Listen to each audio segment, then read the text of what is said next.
I will gain by thee. Basically what I'm saying is I like to keep you all on your toes.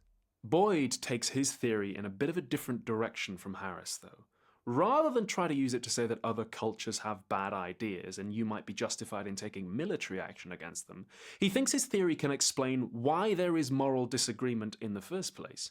People disagree over what belongs in the cluster of good, just like they disagree over what belongs in the cluster of healthy.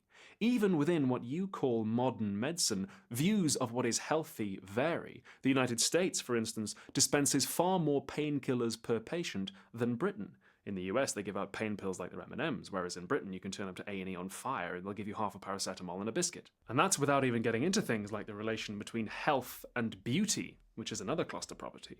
There are some humans who I would say are very obviously objectively beautiful, who have a lot of the properties in the cluster of beauty. But we could still disagree over what properties belong there. Does a beautiful person have to have, for instance, brown eyes? Like Harris, Boyd thinks that moral expertise is possible, and that different cultures might have radical disagreements about morality. Perhaps irresponsibly, he does not consider the possible ramifications of that view for things like foreign policy. Somebody evidently raised this problem with Boyd, though, because in 1988 he wrote a follow-up.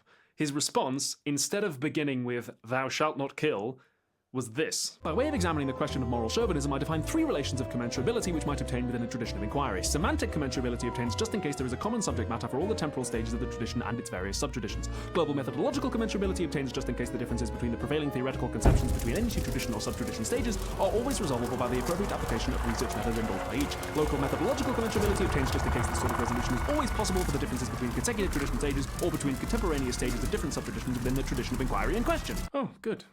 Glad we sorted that one out. By the way, if you wanted to object to Boyd, and by extension Harris, it's very possible.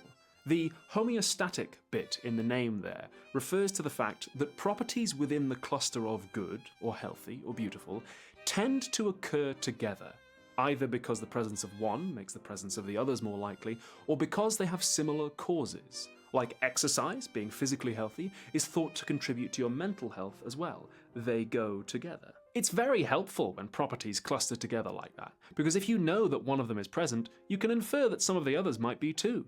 If I tell you that John Doe is 35, doesn't smoke, and drinks in moderation, you can probably make some predictions about his health, if you understand the reasons why the properties in the cluster tend to go together.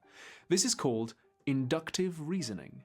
And it's how Sherlock Holmes thinks. He understands why certain observable things tend to go together. The reason why the writing in blood on the wall is 7 feet high is because people tend to write things at eye level. So the killer must be a very tall person. Elementary. However, the same does not appear to be true in moral situations. The philosopher Michael Rubin says, suppose you see 4 kids playing basketball, and they are having fun, which is one of the properties in the cluster of goodness. So is this situation morally good? Well, maybe they stole the ball. Maybe they're skipping school. Maybe one of them's boring the shit out of his friends by yammering on about Jordan Peterson.